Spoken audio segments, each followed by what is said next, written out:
کہ سورج اور چاند اللہ کی نشانیوں میں سے ایک نشانی ہے. لا ينکسفان بموت احدہما حیاتہ، نہ تو یہ کسی کی موت کی وجہ سے گرن ہوتے ہیں، نہ کسی کی زندگی کی وجہ سے. بل یخوف اللہ بہما عبادہ، اللہ ان کے ذریعے اپنے بندوں کو ڈراتے ہیں. یہ بخاری مسلم کی حدیث ہے، اپنے بندوں کو خوف زدہ کرتے ہیں. تو یہ اللہ کی نشانیاں ہیں، اور آپ صلی اللہ علیہ وسلم نے اس موقع پر نماز کا حکم دیا، اللہ کے سامنے عاجزی اور انکساری کا حکم دیا. دیکھیے یہاں ایک بہت اہم پوائنٹ کی بات ہے ان لوگوں کے لیے جو اسلام کے خلاف ہیں، جو محمد صلی اللہ علیہ وسلم سرور دو عالم سید الانبیاء صلی اللہ علیہ وسلم کو سچا نبی نہیں مانتے. ان کے لیے اس حدیث میں آپ صلی اللہ علیہ وسلم کی نبوت کی ایک بہت زبردست دلیل موجود ہے. ایک واقعہ ہوا ہے آپ صلی اللہ علیہ وسلم کے بیٹے کی موت کا، اور عرب یہ ویسے ہی کہا کرتے تھے کوئی بہت بڑا دن ہوگا تو سورج گرہن ہوگا. تو کوئی بھی شخص جو جھوٹا نبی ہو، آپ خود بتائیے کہ کیا وہ ایسے موقع پہ اس واقعے کو اپنے حق میں کیش نہیں کرائے گا، اور وہ یہ کہے گا نہیں کہ میں تو پہلے ہی کہتا تھا کہ میں بہت بڑی شخصیت ہوں اور میرے بیٹے کی موت ہونا، ایک پیغمبر کے بیٹے کی موت ہونا ہے تو یقیناً یہ اس اللہ کی طرف سے ایک نشانی ہے، یہ نشانی ہے سورج کا گرہن ہونا، یہ بتانے کے لیے ہے کہ واقعی یہ بہت بڑا دن ہے، اور میں یعنی یہ بہت بڑا دن اس اعتبار سے کہ ایک نبی کے بیٹے کی موت واقع ہوئی ہے. لیکن آپ صلی اللہ علیہ وسلم نے یہ سب نہیں کیا، اور آپ نے بتایا کہ سورج اور چاند کے گرہن ہونے کا کسی کی موت یا زندگی سے کوئی تعلق نہیں. اور آج سائنس نے بھی ثابت کر دیا ہے کہ یہ ایک سائنٹیفک حقیقت ہے کہ جب زمین اور سورج کے درمیان چاند آ جائے تو سورج گرہن ہو جاتا ہے، اور جب چاند اور سورج کے درمیان زمین آ جائے اور سورج کی روشنی چاند تک نہ پہنچ رہی ہو تو چاند گرہن ہو جاتا ہے. تو یہ ایک اس میں عبرت کی بات بھی ہے ان لوگوں کے لیے جو آپ صلی اللہ علیہ وسلم کی نبوت میں شک کرتے ہیں. البتہ آپ صلی اللہ علیہ وسلم نے اس موقع پر ہمیں حکم دیا کہ اللہ سے تضرع اور عاجزی اور انکساری کی جائے، اپنے گناہوں کی معافی مانگی جائے. اور نماز آپ صلی اللہ علیہ وسلم نے پڑھی. اس پہ بھی بعض لوگ اشکال کرتے ہیں کہ یہ جب ایک نیچرل پروسیس ہے تو اس میں اتنا گھبرانے کی، کیونکہ حدیث میں آتا ہے آپ صلی اللہ علیہ وسلم بہت گھبرائے، تو اس میں گھبرانے کی کیا بات ہے؟ تو یاد رکھیے ہر نیچرل پروسیس جو ایک عام معمول سے ہٹ کر ہو اس میں انسان کے لیے ایک عبرت کی بات ہوتی ہے. ہم دیکھتے ہیں رسول اللہ صلی اللہ علیہ وسلم کے دور میں جب تیز ہوا چلتی تھی اور بارش سے پہلے ہوا چلا کرتی تھی تیز ہوائیں، تو آپ صلی اللہ علیہ وسلم گھبرا کے مسجد کی طرف دوڑتے، عاجزی انکساری کرتے، اللہ تعالیٰ سے یہ کہتے کہ اللہ تو نے تو مجھ سے وعدہ کیا کہ جب تک میں ان کے درمیان موجود ہوں تو ان کو عذاب نہیں دے گا. تو یہ خوف کا غلبہ تھا آپ صلی اللہ علیہ وسلم پر. کیوں؟ وجہ اس کی یہ تھی کہ یہی حالات قوم عاد اور قوم سمود پر بھی آئے ہیں. قرآن میں آتا ہے نا فَلَمَّا رَأَوْهُ عَارِضًا مُسْتَقْبِلَ أَوْدِيَتِهِمْ قَالُوا هَذَا عَارِضٌ مُمْطِرُنَا بَلْ هُوَ مَا اسْتَعْجَلْتُمْ بِهِ رِيحٌ فِيهَا عَذَابٌ أَلِيمٌ تُدَمِّرُ كُلَّ شَيْءٍ بِأَمْرِ رَبِّهَا فَأَصْبَحُوا لَا يُرَىٰ إِلَّا مَسَاكِنُهُمْ، کہ وہ بادلوں کو دیکھ کے کہنے لگے یہ تو ایک معمول کے مطابق بادل ہیں جو برسیں گے اور بارش ہوگی. تو پیغمبر نے کیا کہا کہ یہ بارش نہیں ہے بلکہ یہ وہ عذاب ہے جس کی تم جلدی کیا کرتے تھے، اور اس میں ایک ایسی ہوا ہے جو اللہ کے حکم سے ہر چیز کو ہلاک کر دے گی.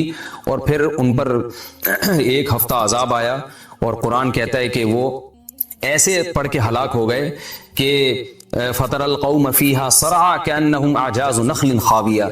اے مخاطب اگر تو ان کو دیکھتا تو ایسے لگتا کھجور کے تنے ہیں جو اونھے پڑے ہوئے ہیں. تو ایسے ہوا نے ان کو تہس نہس کر دیا.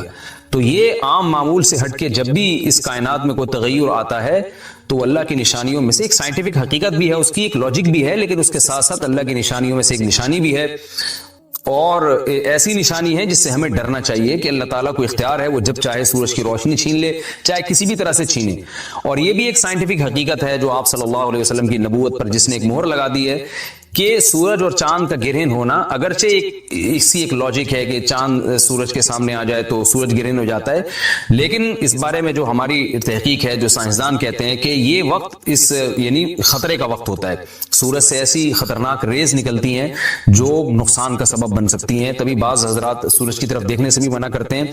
اور یعنی نظام میں تھوڑی ایک عام نارمل روٹین سے ہٹ کے اس کائنات کا نظام چلتا ہے، تو اس لیے یہ اس کائنات کے لیے، زمین کے لیے ڈینجرس ہو سکتا ہے. اور جو گریوٹی اور جو کشش کا نظام ہے اس میں بھی خلل واقع ہوتا ہے. تو ایسا نہیں ہے کہ یہ بالکل ایک نارمل کنڈیشن ہوتی ہے اور اس کا کوئی نقصان ہی نہیں ہے، یہ بالکل غلط ہے. اس میں نقصان کا بہرحال خطرہ ہے، اور اس بات کا امکان موجود ہوتا ہے کہ قدرت انسانوں سے انتقام لے یا انسانوں کو نقصان پہنچائے. اور ویسے بھی جن کے دلوں میں اللہ کا خوف ہوتا ہے وہ تو ویسے ہی اللہ کے وَهُم مِّن خَشْيَتِهِ، قرآن مجید میں اللہ تعالیٰ کے ارشاد ہے کہ مشرکین بار بار یہ سوال پوچھتے تھے قیامت کب آئے گی کب آئے گی. اللہ فرماتے ہیں لیکن جو مومنین ہیں ان کو اس سے غرض نہیں ہے کہ کب آئے گی. والذین آمنوا مشفقون منها, وہ تو قیامت سے گھبراتے ہیں کہ پتہ نہیں ابھی نہ آ جائے. تو جس کے دل میں اللہ کا خوف ہوتا ہے اس کے زندگی گزارنے کا طریقہ کچھ اور ہوتا ہے, وہ بات بات پہ اللہ سے ڈرتا ہے, اس کو اللہ سے ڈرنے کا بہانہ چاہیے, اس کو توبہ کا بہانہ چاہیے. تو اس بحث میں پڑھنا کہ یہ تو ایک لاجیکلی ایک سورج کی روشنی غائب ہو جائے گی, وہ ٹھیک ہے, یہ سائنسدانوں کا شعبہ ہے کہ کیوں غائب ہو رہی ہے, ماہرین فلکیات کا شعبہ ہے. لیکن اہل ایمان کا جو کام ہے اس موقع پر, ان کا جو وظیفہ ہے وہ یہ کہیں کہ اللہ کی نشانیوں میں سے ایک نشانی ہے, اللہ اپنی قدرت دنیا میں دکھاتا ہے کہ میں یہ بھی کر سکتا ہوں چاہے کسی بھی طریقے سے کروں. تو ہمیں اس موقع پر بہرحال اللہ کے سامنے جھکنا چاہیے, اپنے گناہوں سے معافی مانگنی چاہیے اور وہی عمل کرنا چاہیے جو رسول اللہ صلی اللہ علیہ وسلم نے ہمیں بتایا ہے. اور اس بارے میں جو توہمات پھیلے ہوئے ہیں اس سے بھی ہمیں اجتناب کرنا چاہیے. جیسے نبی صلی اللہ علیہ وسلم نے عربوں کے وہم کو دور کیا, بھائی اس کا کسی کی موت اور زندگی سے کوئی تعلق نہیں ہے. تو اسی طرح آج کل لوگوں میں ایک سورج اور چاند گرہن ہونے کے بارے میں وہم بھی بہت ہے کہ پتہ نہیں کیا ہو جائے گا, حاملہ عورتیں نہ نکلیں, فلانا نہ کرے, اور فلانا خربوزہ نہ کھائے, اس موقع پر کسی نے تربوز کھا لیا تو یہ ہو جائے گا. الٹی الٹی باتیں پتہ نہیں کیا کیا مشہور ہیں کہ خربوزے تربوز کی تو میں ویسے ہی مثال دے رہا ہوں. تو کوئی بھی چیز جب کہنی ہو تو پوری طرح سے اس کی ریسرچ کریں. مجھے نہیں پتا حاملہ عورت کو فائدہ ہوتا ہے نقصان ہوتا ہے سورج گرہن ہونے سے, لیکن اگر نقصان بھی ہوتا ہے تو اس کی کوئی مستند دلیل ہونی چاہیے آپ کے پاس, ایسے ہی سنی سنائی باتیں آگے نقل نہ کریں. تو بہرحال ہمیں جو کرنے کا کام ہے جو رسول اللہ صلی اللہ علیہ وسلم نے بتایا ہے وہ کام بخاری اور مسلم کی حدیث کے مطابق نماز ہے, انفرادی بھی ہے, جماعت سے بھی ہے, مستحب بھی ہے کہ جماعت سے نماز پڑھی جائے مسجد میں یا کسی بھی میدان میں, اور 2 رکعتیں امام پڑھائیں گے اور اس میں سرن تلاوت بھی کر سکتے ہیں, جہری تلاوت بھی کر سکتے ہیں, دونوں رائے ہیں علماء کی. آج کل جہری کو اس لیے ترجیح دی جاتی ہے کہ صلاۃ کسوف میں جو رسول اللہ صلی اللہ علیہ وسلم کی سنت ہے وہ لمبی نماز ہے, تو لمبی نماز پڑھیں گے تو اگر آپ آہستہ آواز سے پڑھیں گے تو لوگوں کو تھکاوٹ کا احساس زیادہ ہوتا ہے, جہری پڑھیں گے تو تھکاوٹ کا احساس کم ہوتا ہے. تو اس لیے دونوں قولوں پہ فتویٰ دیا جاتا ہے, وہ ایک قول راجح ہے اور ایک میں آسانی ہے. تو آسانی اس قول میں ہے کہ جہری تلاوت کی جائے, اس میں لوگوں کو نماز میں کھڑا رہنا آسان ہوتا ہے. تو لمبی سے لمبی نماز پڑھی جائے, اس میں 2 رکعتیں پڑھی جائیں اور خوب طول دیا جائے اس کو, اور اتنا طول دینا کہ لوگوں کا خطرہ ہو کہ نماز ہی چھوڑ کے بھاگ جائیں گے, یہ بہرحال درست نہیں ہے, کیونکہ آپ صلی اللہ علیہ وسلم نے امام کو مقتدیوں کی رعایت کا حکم دیا ہے. اور کوئی جماعت سے نماز میں شریک نہیں ہو سکتا تو گھر میں نماز پڑھے, انفرادی نماز پڑھیں. نماز نہیں پڑھ سکتے تو توبہ استغفار کریں. بہرحال یہ وقت جو ہے توبہ استغفار کا ہے, اپنے گناہوں سے معافی مانگنے کا ہے. میرا رب مجھے رات کے اندھیروں سے نکال کے دوبارہ, کتنی بڑی خدا کی قسم, یہ سورج کا طلوع ہونا اتنی بڑی نشانی ہے اللہ کے وجود کی. ایتھیس اور ملحد پاگل ہوتے ہیں, مجھے لوگ کہتے ہیں ملحدوں پہ کو معاف کر دیں, بیان نہ کریں آپ, بہت بیان ہو گیا ملحدوں پر, لیکن بھائی کیسے یار چھوڑ دیں, اتنی بڑی خدا کی نشانیت دیکھ کر جو بدبخت کہتے ہیں یہ آٹومیٹیکلی ہو رہا ہے. اور یار ایسا سسٹم, اتنا ایندھن اس کے اندر, ایسی روشنی, کیسا جیسے آپ تکے کو گھماتے ہیں نا جب پکاتے ہیں, کوئلے پہ جب تکا پکاتے ہیں ادھر سے پک گیا, اب کیا کرو, گھماؤ, یہ خود بخود گھومتا ہے, گھمانا پڑتا ہے, یا ایسا سسٹم لگانا پڑے گا کہ گھومے. وہ سسٹم کوئی لگا کے دیتا ہے.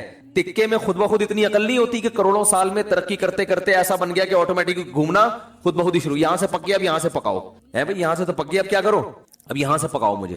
تکا خود بخود کروڑوں سال میں بھی اتنا ذہین نہیں ہوتا, تو یہ سورج اور زمین اتنے ذہین کیسے ہو گئے کہ سورج گیا اور پوری دنیا کو لائٹ دیتا دیتا ساری دنیا میں کی فصلیں اگاتا, وٹامن ڈی پرووائڈ کرتے کرتے کرتے کرتے ابھی سورج امریکہ والوں کو نواز رہا ہے. اس وقت یہاں رات ہو رہی ہے نا, امریکہ میں دن ہے, سورج وہاں جا کے گوروں کو وٹامن ڈی دے رہا ہے, ان کی فصلوں میں جان پیدا کر رہا ہے. ہمارا نمبر, ابھی ہم تکے کی وہ والی سائڈ ہے جو انگارے کے دوسری طرف گئے ہوئے ہم لوگ. بھئی یہاں سے تو زمین پک گئی ہے, اب اس کو تھوڑا سا اندھیرے میں رکھو, اس کو پکانے کی ضرورت نہیں ہے. اب میرے اس طرح پکانے کی باتیں کرنے سے ایتھیس کو تپانے کا کام ہو رہا ہے. حقیقت ہے نا, جب سورج پکا رہا ہے اور ایتھیس ہمیں تپا رہا ہے, خود بھی تپ رہا ہے الٹی باتیں کر کے. تو یہ بھائی کیسا خوبصورت نظام ہے یار. سورج کا جو طلوع ہے نا, خدا کی قسم یہ اللہ کی بہت بڑی نشانی ہے. لاکھوں کروڑوں سال ہو گئے سورج کی حرکت میں کوئی تبدیلی نہیں ہو رہی. کتنا بڑا آگ کا ایندھن ہے, آگ کا ایندھن زمین سے لاکھوں گنا بڑا. اتنی آگ, اتنا ایندھن کہاں سے آ گیا؟ اسٹیل مل میں جو ایندھن جس سے لوہا پگھلایا جاتا ہے یہ آٹومیٹکلی پیدا ہو گیا, یہ اس کو پیدا کیا گیا ہے, یہ تو ڈالا جاتا ہے نا اس میں بھٹیوں کو جلانے کے لیے. سورج میں کہاں سے آ گیا؟ اتنی آگ برسا رہا ہے, اور ایسی لائٹ ہے اس کی کہ آپ جب سورج کی روشنی ہوتی ہے آپ کے 1000 وولٹ کے بلب فیل ہو جاتے ہیں, پتہ ہی نہیں چل رہا ہوتا کہ جل رہے ہیں کہ بجھ رہے ہیں. تو کیا تن تناتا ہوا شان کے ساتھ مشرق سے نکلتا ہے. تو اللہ نے کہا ابھی نکلنے سے پہلے پوری دنیا کا نظام چونکہ چینج ہو رہا ہے, اندھیروں سے ڈوب کے تم روشنیوں کی طرف آ رہے ہو, تو جو ملحد ہوگا, جو خدا کا انکار کرنے والا ہے, اسے اس سے کوئی غرض نہیں ہے کہ اللہ نے مجھے دوبارہ زندگی دی, دوبارہ سورج میری خدمت کے لیے طلوع ہو رہا ہے اور اس زمین کا نظام دوبارہ سے کیا ہو رہا ہے, چینج ہو رہا ہے. وہ تو پڑا ہوا خواب خرگوش کے مزے لیتا رہے گا, کافر خدا کو یاد نہیں کرے گا. اور جو خدا کو مانتے ہیں, جو مشرک ہیں, وہ مندروں میں جا کے بتوں کے سامنے جھکیں گے, حالانکہ وہ تو خود پیدا کیے ہوئے ہیں ان بتوں کو اللہ نے. تبھی قرآن کہہ رہے لا تسجدوا للشمس ولا للقمر, سورج اور چاند کی خدمت کو دیکھ کے ان کو سجدہ مت کرو. واسجدوا للہ الذی خلقہن, سجدے کے لائق وہ خدا ہے جس نے سورج اور چاند کو بنایا ہے. ہندو کہتا ہے گائے ہماری بڑی خدمت کرتی ہے, گائے ہماری ماں ہے, ہمارا بھگوان ہے. او بھائی, جس خدا نے گائے کو تمہاری خدمت کے لیے بنایا ہے وہ ہے تمہارا اصل بھگوان, وہ ہے تمہارا اصل معبود. یہ گائے بنی نہیں ہے, بنائی گئی ہے. ایک میکینک نے گاڑی بنا کے آپ کو گفٹ دے دی, گاڑی کا شکریہ ادا کر رہے ہو آپ ہیں؟ بے وقوفی ہے یا نہیں ہے؟ ایک سائنٹسٹ نے گاڑی بنائی اور آپ کو دے دی, لو بھائی چلاؤ. ریوو بنائی, ریوو اس لیے کہہ رہا ہوں کہ مثال تو اچھی دینا آدمی. میں نے کہا ہے نا کہ دیکھو بعض لوگ, دیکھو غریب ہونا تو کوئی برائی ہے نہیں, ہمارے نبی صلی اللہ علیہ وسلم دنیا کے مسکین تھے. سوچ کا غریب ہونا کیا ہے, نقصان ہے. اس لیے میں انڈے والے برگر کی مثال نہیں دیتا, مثال ہمیشہ زنگر برگر کی ہوگی. کیا کھاؤ بے شک انڈے والا برگر, جیب میں دیکھو پیسے ہیں تو انڈے والا کھا لو, زنگر کے ہیں تو لیکن مثال ہمیشہ کس کی دو, زنگر کی. تو مثال اچھی گاڑی کی دینی چاہیے. اور اس میں ایک اور حکمت بھی ہے جو کبھی اور کسی اور وقت بتائیں گے انشاءاللہ. تو آپ کو کسی نے, کمپنی نے ریوو دے کے نا آپ کو گفٹ دے دی, لے بھائی. اب آپ کیا کر رہے ہو کہ ریوو کا شکریہ ادا کر رہے ہو, تمہارا بہت شکریہ, تم میری زندگی میں آئی, تم مجھے بٹھا کے گھماتی ہو, تمہاری وجہ سے میری عزت ہو رہی ہے. تو بات یہ چل رہی تھی کہ آپ کو کسی نے ریوو گفٹ دی, یا آپ کو کسی نے گاڑی گفٹ دی, آپ کو کسی نے کوئی بھی ہدیہ دیا, انڈے والا برگر کھلا دیا, آپ برگر کی تعریفیں کر رہے ہو, برگر کے شکریہ ادا کر رہے ہو. تو ہندو یہی کر رہے ہو, بھائی گائے تم پر احسان نہیں کر رہی, احسان اس ذات نے کیا جس نے اس گائے کو بنایا. تو خدا کہہ رہا ہے کہ نہ ملحدوں کی طرح خدا کا انکار کرو کہ یہ خود بخود ہو رہا ہے, اور نہ مشرکین کی طرح اصل خدا کو چھوڑ کر بنی ہوئی چیزوں کو پوجنا شروع کر دو. اسلام کتنا بیلنس کرتا ہے, کیسی اعتدال والی بات کرتا ہے. لا تسجدوا للشمس ولا للقمر, سورج اور چاند کو سجدہ مت کرو ان کی خدمت کو دیکھ کے. واسجدوا للہ الذی خلقہن, اس ذات کو سجدہ کرو جس نے ان کو بنایا. یہاں بھی سجدے کا ذکر ہے, نماز میں ہوتا ہے سجدہ. تو اللہ نے کیا فرمایا, اقیم الصلاۃ لدلوک الشمس, سورج کے ڈھلکنے. یہ سورج سے نا زمین کا بڑا سسٹم ہے, سورج کو بڑا قرآن نے پروٹوکول دیا ہے. قرآن نے اپنی نشانیوں میں, اگر میں یہ کہوں کہ جتنا سورج کو پروٹوکول دیا ہے شاید کسی اور نعمت کو نہیں دیا, تو شاید میری یہ دعویٰ غلط نہیں ہوگا. تبھی تو سورج سے نمازوں کے اوقات رکھے گئے ہیں.